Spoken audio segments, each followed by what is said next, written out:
Hi, welcome everyone. Welcome to the webinar organized by SYNAPSES about European funding opportunities for schools. Well, I'm happy to see all of you here. Just know the webinar will be recorded, so it's up to you whether you want to turn on your camera or not. Both are absolutely fine. If you have any questions during the webinar, put them in the chat, put them in the Q&A, and I'll be there to answer them while Alexandros talks you through the what's in the house and the tips and the tricks. So yeah, I'll hand over from here. So may I start? Okay, I don't see anyone, so if Myrthe could manage the chat and the raising hand, it would be awesome. So welcome to this presentation. We suggest you have a second monitor, as we send to the instruction, or a blank page or anything, in order to do the work in parallel. It will help you, but if it isn't possible, we're gonna record this presentation, this webinar, so you can go again see it all the time. So to start with, let's introduce ourselves. We are Synapse Academy, as Myrthe said. Let's go back. Okay, so here is our site, and in Synapse we present a vision on how pre-service and in-service program on teaching for sustainability citizenship could be interrelated and enriched to develop a joint offer with significant European dimension. To achieve that, we organize 3 levels of training events: local, national, and international. And today it is a really good chance to discuss about the last level, the international activities, which is the summer school or European mobility. And if you want to know more about us and our training event, you can subscribe to our newsletter. So we have a summer course going on in the end of June and the end of July, and at the start of July. You can see it here, and we're going to go to it. I'm going to see it after the presentation also, because this page is really useful in order to fill in your application. How we exit? Okay, here we are. So let's start about the International Development course. It's actually the really good thing about it is that beside the nice time and the moment, and we are near the beach and go to Athens, it is take place at the end of the June and the start of July, when the majority of the schools are closed, so the educators can combine more fun and the knowledge together. And let's start with Erasmus. Okay, the Program Education, Training, Youth and Sport of European Union, which is spanned from 2021 to 2027 in 7 years, it gives a special focus on educators' professional development. This means that they fund the teacher and school leaders to move abroad and to take courses, trainings, visits, in order to enhance their school experience. And at this year, with the new Erasmus guide, it is much easier for an educator to move abroad and engage in a professional development course. I'm going to give you some key points of Erasmus before we head into the application. The first one is that applications are submitted by school and not by individuals. That means that if you're a teacher, only your school can make the application and not you as an individual. There's one single application per school, which consists of the teacher. It can have a very specific period from 6 months to 18 months, and you don't have to list there the names of the school staff and specific dates. And also, there one application date per year, which this year is at the 19th of February. For this reason, we're going to repeat this webinar with more specific tips and tricks at 10th of February, but we're going to discuss about it later. So, if your school is accredited, you just select the course you want to go and learn from it. But if it's not, you can be accredited, but that's not open right now. It's open at November. Or else you can make an application that you have to make an action plan and select the thematic areas you want to be educated. And receiving an Erasmus accreditation and fund has many advantages. In fact, the first one, that it is in the future, the evaluation process, it's much easier. And the second is that to have a stable source of funding for the whole duration of the program, so you can move abroad and educate. From my side at least, the accreditation and taking a fund to go abroad is one of the most interesting developments of the Erasmus Plus program. So let's go to the table of content of your application. When you submit your application, there's a table of content which shows you where each section is. We're gonna do an overlap here, actually in the next slide, so we'll go back into later. We start into the context. Here, this section asks you for general information about your project proposal and about the national agency that will receive, assess, and decide on selection of your process. Here, you have to complete the field of the application, for example, if you're a school education, and the project title. The title should reflect the overall goal of your project. So if your goal is to enhance the green competence in your school, your title could be something like bringing sustainability into my school or incorporating green competencies into the classroom. Of course, you can find a better title, more appealing, but this is just my suggestion. If you plan to attend the School of Synapses, your project should start no later than the first 15 days of June. The default date of the project start date, which is here, is the first of the month of June. And the project duration can span from 6 months to 18 months. Also, you have to complete the national agency of the applicant organization. Each country has at least one agency, one national agency for this application, so you also have to fill it. And there's a list of national agencies you can search in the link in the application. But the national agency is a really good link between you and the mobility of Erasmus+. So let's continue. We're gonna do an overlap here. In the online application, the project summary appears at the end of the application, but it's most likely the evaluator to read it first, because when you print the application, it's in the first, it's the first thing that the one who see your application will see. So here you should write a well-crafted, comprehensive summary of all the aspects that will be discussed earlier in the form. And I mean earlier, it is earlier, but the form we're going to see it after this slide. So here you can write your needs, your plan, and your objective as a school.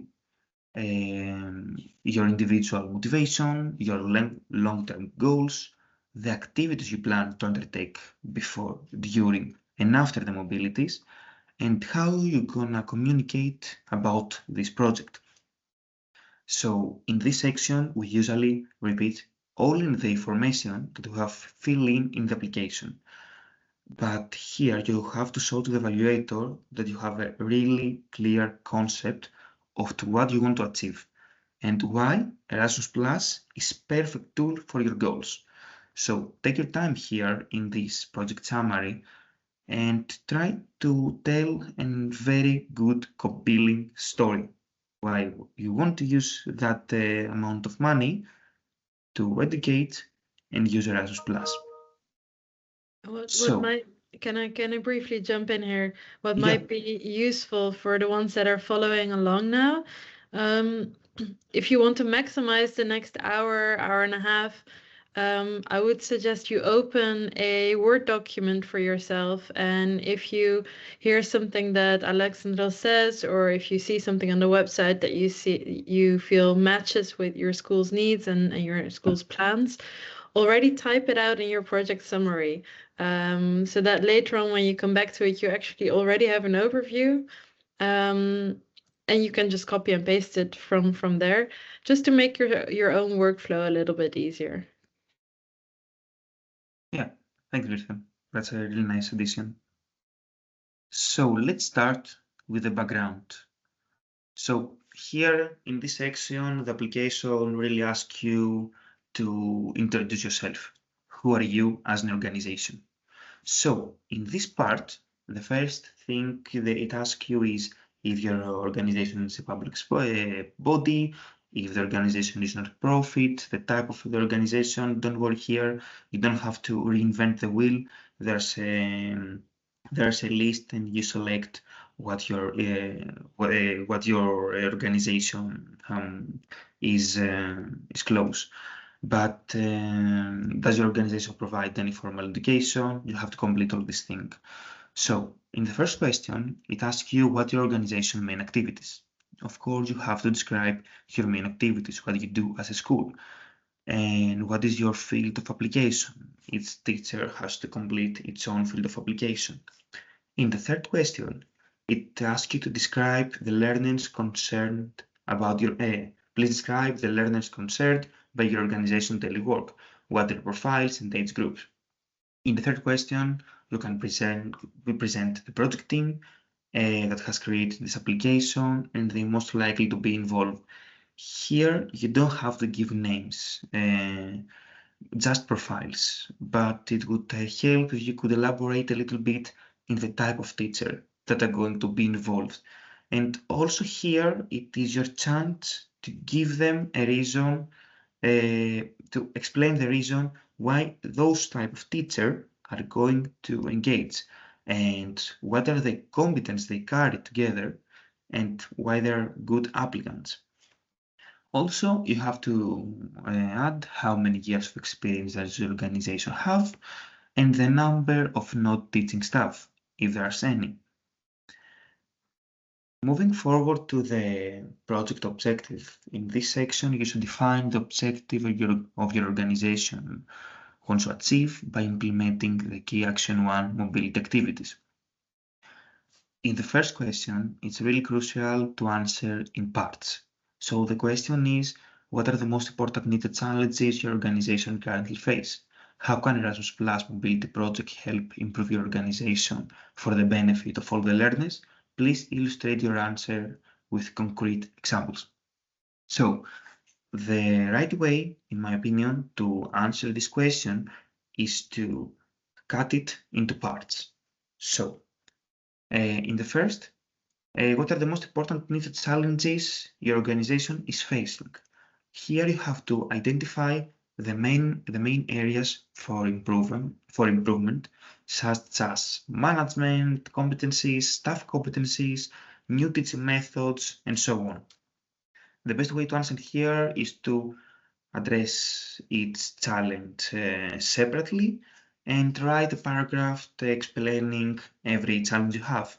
So in the second part, how Erasmus Plus can help, you can discuss why you aim to establish a link with other European teachers and schools, and except of teacher school heads, and why you want to participate in international activities.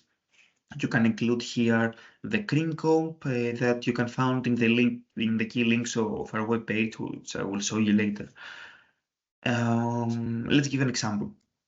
If your goal is to improve generally the environmental education by introducing new activities and resources, you can talk about what is the environmental impact of other activities and how these activities could benefit and be connected with activities you already offer. So you have to show the improvement. In the next question, it asks you what you want to achieve. Here, you add your first objective. My opinion here is to tailor this section to your goals, such as management competencies and staff skills and everything we said before.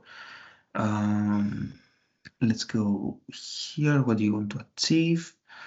Here you have to identify the improvements and the needs of your school and how Erasmus Plus can also help. Here you provide a general overview of your vision, your objectives, and in the needs and challenges, you have, of course, to present every challenge your school is facing. Lastly, it asks you how you're going to evaluate if the objective has been reached. Here, you assess whether your project is actually successful or not. You can include here, you can do a final evaluation that you're gonna promote the discussion, and you're gonna show them how you're actually gonna measure the successful of your project. In my opinion, here you should highlight the learning outcomes that are really expected to be achieved, and I will do an analysis of how it was before and what changed after the implementation of Erasmus. So here the goal is to plan everything and show how you're gonna measure the success and evaluate the success, of course. Because the evaluator here want to see how you're going to use that fund and make it count. Lastly, there's a drop-down list on what topics you are going to work in the project. There are many topics here. You have to identify a thematic area. So we continue by the activities. This section asks you for information about the mobility activities you plan to organize and the amount of grant that you are requesting to implement them. Don't worry about the budget because it fills in automatically based on the people you're going to engage and the days of the courses. Here, it is really crucial not to worry about the courses. Here you select just a thematic area and not a course. In the activity type, if you want to go to courses and to SYNAPSES summer school, as we said in the first, and you're gonna select the courses and training.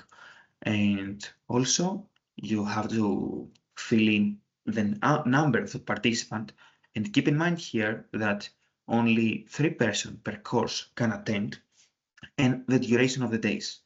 Also the number of accompanied person and the duration of that accompanied person that coming. That accompanied person could be an English teacher that could translate you and help you understand in a language you don't understand. For example, your English is not really good, they're poor, and you need a translator to come and help you along this way. They're not participant of the course, but they are here accompanying you and help you understand the course because English is not maybe a language you really know. And also you have to add if you have participants with fewer opportunities, and you can also check that you can travel with green and sustainable means of transport.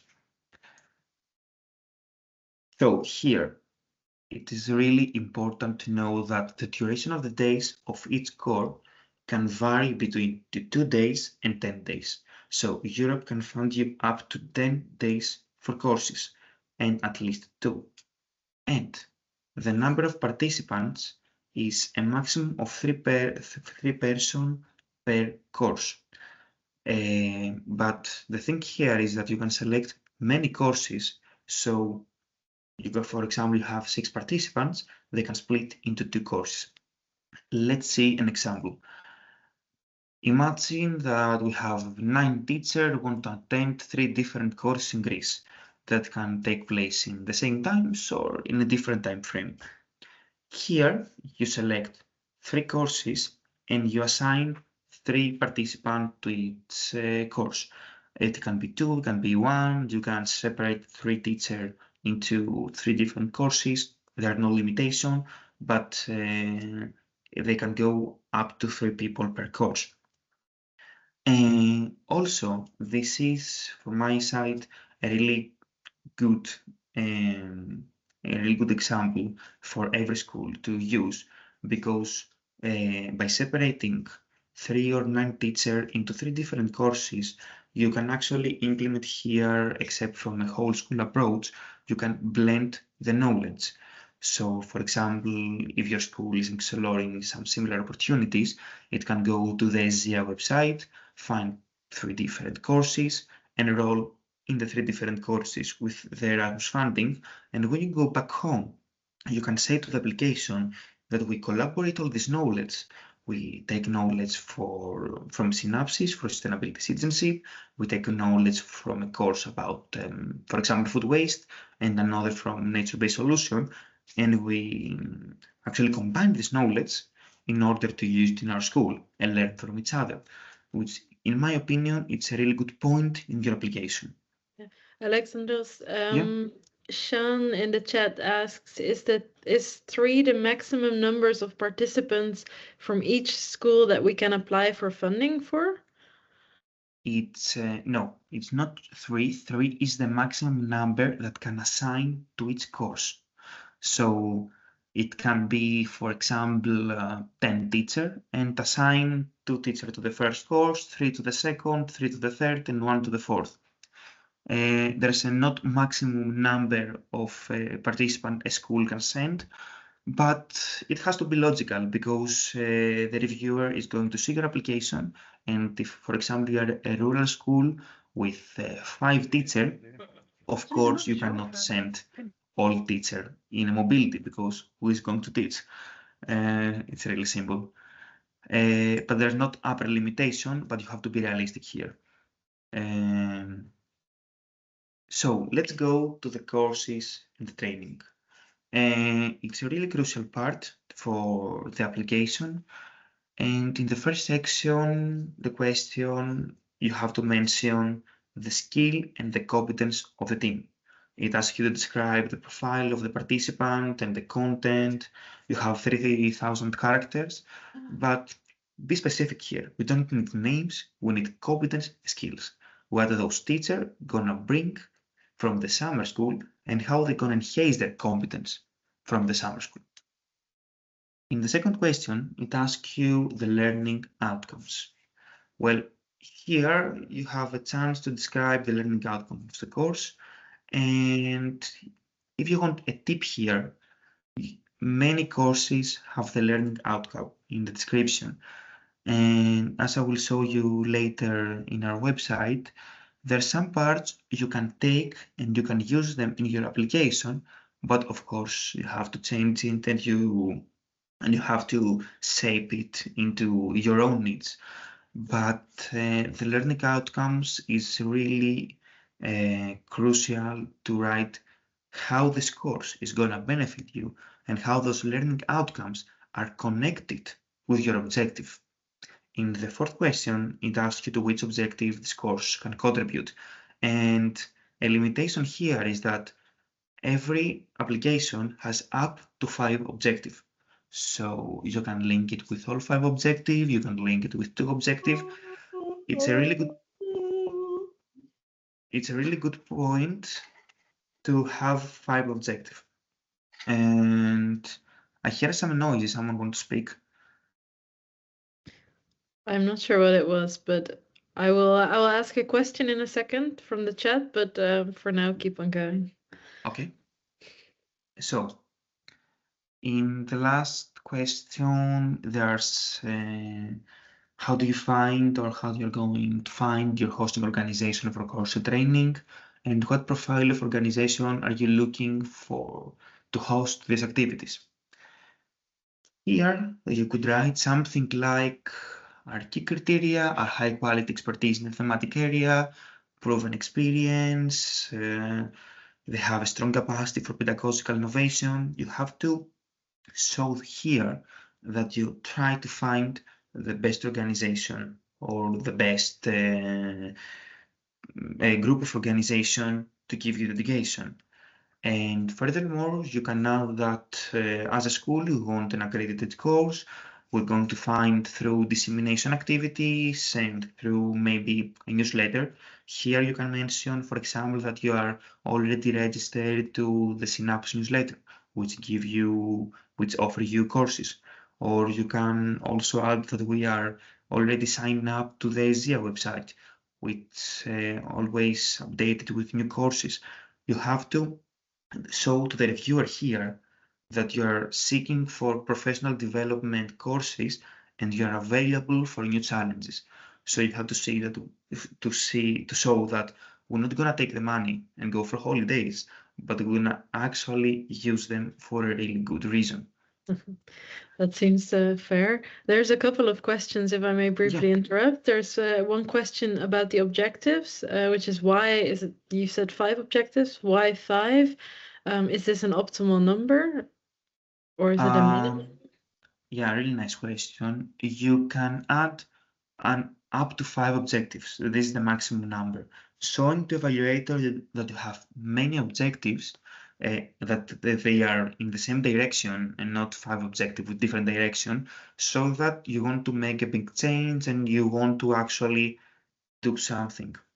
So in my opinion, there's not a golden ratio here, but having 3 to 5 objectives so that you have a really clear goal and know where you're heading to.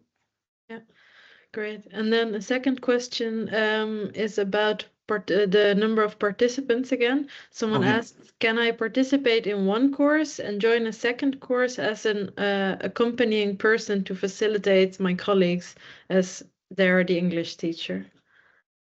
sorry, I didn't get the question here. Can you So please? the person who asked the question is an English teacher, and they asked if they can participate in one course for themselves and join another one as an As a accompanying person. Yeah. um, I think yeah, but give a parenthesis here to search it and then answer in a second session or just send an email, because I don't know if someone can participate in 2 different courses within the same period. I will have to find it. I don't know the answer here, sorry. Okay, we'll go back to that. Yeah. Okay. Also, something really important in the course training, you don't have to select a certain course. For example, here we are showing you the Synapse International course, but you do not have to select a certain course. You can select a thematic area, and this thematic area has to match with the course you will go to select. For example, if you select a thematic area about sustainability and food and sustainable related things, you cannot attend a summer school about a course about music. It's not relevant to your objectives and to your thematic area. So your thematic area can drive and help you find a course that a training that is near to the thematic area you have selected. So let's continue to the follow-up. This section focuses on the impact of the project and the dissemination evaluation activities you plan to carry out.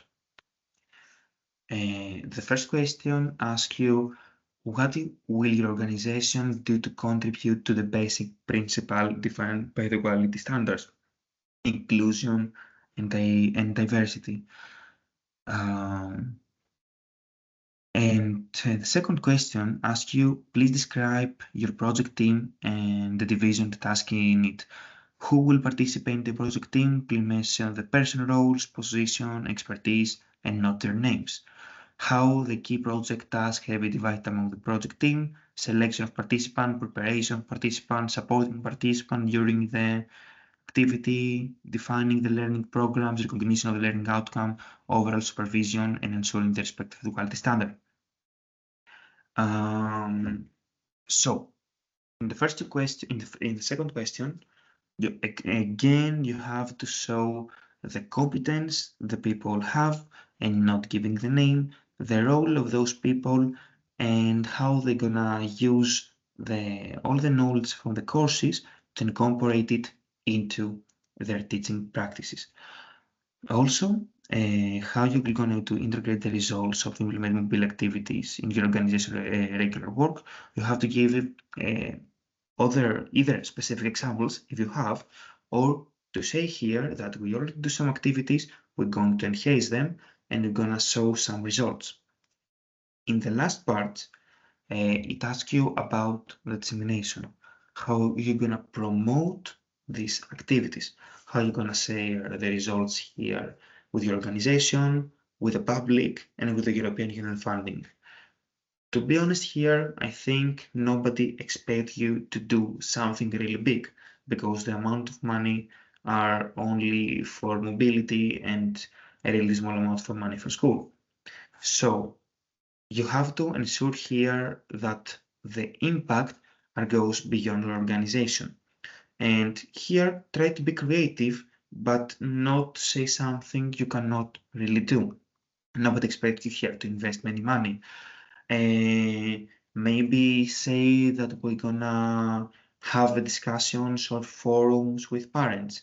We're gonna have a newsletter of the project, or gonna talk about the project in social media, or inside school, or the school and the students will disseminate it outside of the school. Try to be realistic, but also try to be creative here. Nobody's expecting you to do something really big. And after the follow-up, this is the application actually, and let's see how the Synapses Academy course site can actually help you fill in this application and give you some ideas. So if you go to the ESEA website, firstly, in the Synapses course, you can find a tab called Erasmus How to Apply. Here, you can actually go to Spotify and listen to the podcast Start Your Own International Project by a colleague called Nikos Zigoritsas, who give a really comprehensive guide on how to actually fill in this application and gives you some nice tips and tricks. And if you go to the support page, you can actually find in detail videos in each section how you're going to fill in this application. There's last year webinar, and there's also a guide which is actually from 2017, and some small parts have changed, but you can take a really good general idea. Also, we talked before about the learning outcome of the project. If you go to the description of Synapse Academy, you can find the section talking about the learning outcome of this course. I'm not telling you to copy and paste it, of course, but you can use them in order to fill in your application, and you can modify them in order to be in line with your goal of the school. Also, in the project summary, when you're gonna use all the data that you fill in the application, you can find in the small description in the Synapse Academy some other aims of the summer school, which maybe some aims be in line with what you want to achieve. So maybe you can take some part here and enrich them with your reality in the school and use them in the form. Also, I want to show you a rule of thumb. When you're gonna fill the application, we have to be realistic. We have to see what is the amount of the money that our national agency is giving to the school.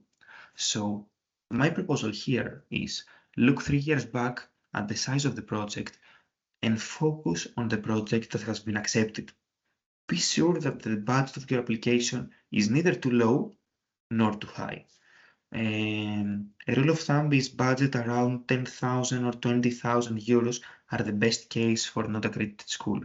So let's see here the example of Cyprus National Agency.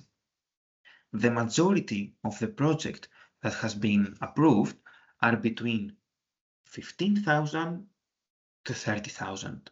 So, for example, if you're in Cyprus, maybe your application should be somewhere between those numbers. That means engage more participants from your school. But applications that are much higher has a critical lower chance of taking that fund.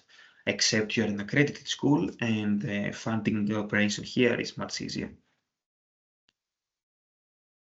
So one last thing. We have here a tab called follow-up, and here in the application, in the follow-up, the European Commission asks you how you're going to be sure that after a course you're gonna implement all the knowledge in your school. So there's a follow-up section with the project objective and how you're going to evaluate if the objective has been reached. Again, in the website of SYNAPSES Academy course, you can find some information that you maybe can incorporate into your application. If you think that they're in line with the goal, you can actually incorporate them. Lastly, another idea for me, this is my proposal also. Maybe it's better to first select the course and then find the needs you're gonna cover. For example, in the SYNAPSES course last year, we talked about the challenge-based learning, and we saw examples of how we're gonna use the food and the canteen in order to develop a healthier habit for the student, and how our building could be used in order to incorporate energy efficiency courses into the curriculum. So maybe you first have to find the needs and then select the course. And they first define the course and then select the needs, the opposite. So for example, you're a school and define the SYNAPSES Academy course. And you can say in your needs that we're going to install solar panels. So we want to utilize the solar panel energy and except of having a clear energy, incorporate into the curriculum. So finding a course that can promote sustainability citizenship and have real examples of how you're going to use the energy in order to incorporate into the curriculum could be a really good addition, a really good need, and a really good find, of course. And lastly, in your application, in my opinion, it is a really good idea to show that, for example, in SYNAPSES Academy, it is a teacher academy for school leaders and teachers. So there's a really good chance in this application to show that we're going to engage both school leaders and teachers, and this can make a whole school approach because teacher is going to engage in teacher activities. A school leader is going to engage in more leadership activities. So combining this knowledge can give you a whole school approach for your school. So I think that's for me. I want to thank you for your attention. And if there's any question that we can answer, we are really open to answer it. Yeah, absolutely. So we've had a couple of questions in the chat and the Q&A. Okay. Some of them I already posed. Are there any more questions? Or one question was about a concrete example. Towards the end, Alexandros showed some text, basically how you can find on the ICA website on the registration page. What you can use for your application. Does that make sense? Do you need any elaboration? Yeah, a concrete example would be like something this, or finding, the idea here is finding my proposal, finding a core and see which need it can cover you. Because the majority of school, if we talk about public, everybody has a need. A need can be we're gonna buy solar panels, or we're going to change the lights to more efficient lights. So changing the lights and reducing the energy, create an environment, a learning environment we want to use in order to incorporate it to our everyday teaching. Or for example, we are in the physics lesson, we want to improve it and have a more solid example. So if you want to talk about energy, then find a course about energy. Yeah. No, I think it's good to have a clear idea for yourself what you would like to establish in your school and what you would like to change, and then draft objectives that might relate to a course, indeed, and request it that way. There is just another question that popped up in the Q&A. What is the exact name of the Erasmus Plus application name? The first one I found here on the Erasmus Plus website is Accredited Projects for Mobility of Learners and Staff in Adult Education. Okay, let's see it together. And I see it on KA121 ADU, which I believe is the correct one. When you go to the, let's find it now. When you go to the SYNAPSES Academy course website in the SIA, in the Erasmus how to apply, there's a guide here. So here is the webgate you have to go in, opportunities. So if you have an accredited school, you select the accredited project. If you are not accredited, you select the short-term project for mobility of learners and staff in school education. So here, if you are not accredited, and if you are accredited, you select the other one. You can see my screen, right? Yeah, Okay. that's clear. But there are different goals. If you are in vocational training, there's another form. So here you just have to read the forms. Yeah, great. No, that difference between accredited and short-term projects, it's useful. Are there any more questions? What might be good to know as well is if you first want to know a bit more about what is SYNAPSES, what are we going to do in the summer school, you can go to the website. There's a whole about page. Within the next week, there will be some testimonials as well of those who went before you and that attended last year's summer school.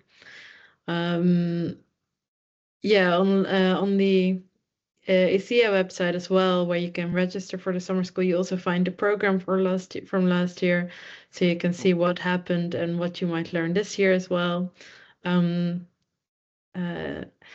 as Alexandros said, indeed, it's what is very valuable about the summer school is that we don't just pay attention to teachers.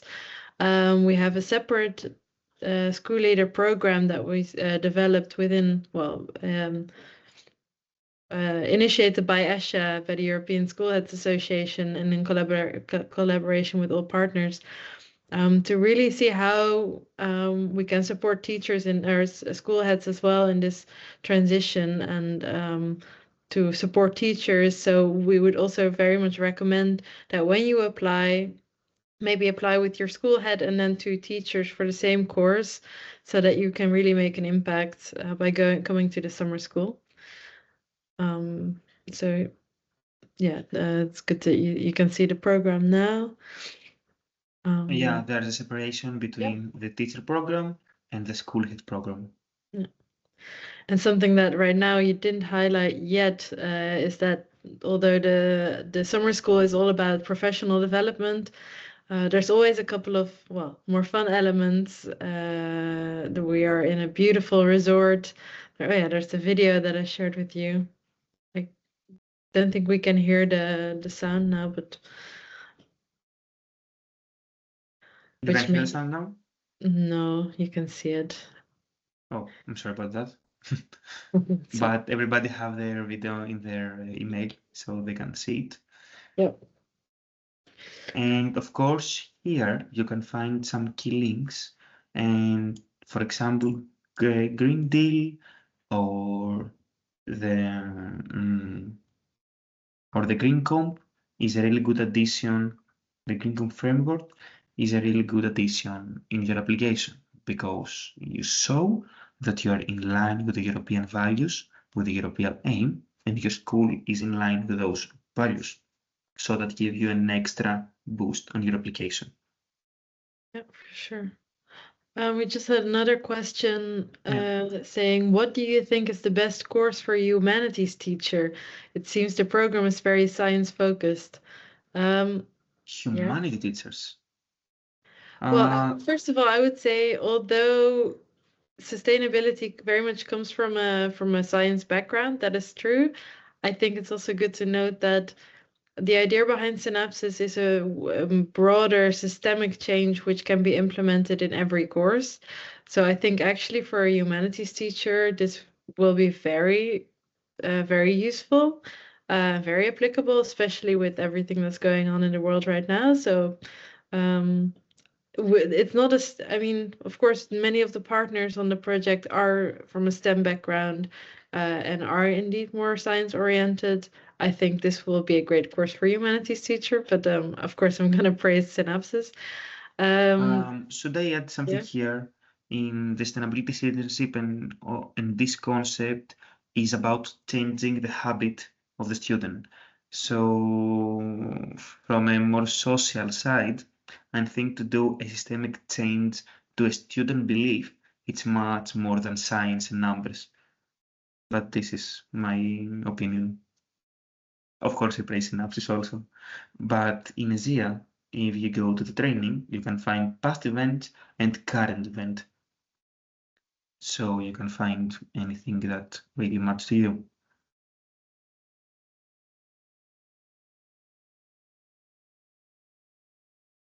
Should we post the Asia website into the chat? Yeah, I shared it in the chat already. Oh, okay. I cannot see the chat, so. Yeah. So you'll have the ASEA website where you can register, and you can very much use this page during the registration. If there's at the moment no questions, what I would say is maybe something about upcoming events. So we have scheduled another workshop, probably like this on the 10th of February, which will be in the morning from 11 till 12:30 Central European time. You have already registered for this or clicked on the checklist whether you wanted to attend this when you registered.